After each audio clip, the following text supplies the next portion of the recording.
В данный момент вам необходимо заменить. Значит, сейчас Жумросом Агеневич выдаст вам пойти по 2 человека. Да, здесь да. Здесь 20. Берег! Карман. Берег! Как тебя кого ждем, как всегда. Синергия. Там ваши машины уже стоят. Дальше. Свет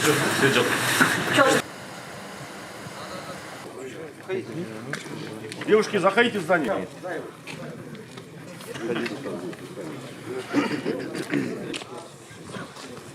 Охраняете имущество наших граждан. 83, 115, 315. Один. Вот здравствуй, что ли, получается? Из 913 жителей, значит, числа сотрудников полиции, радиостанции, да, у них одна-две есть по группам. Ваша задача это патрулирование.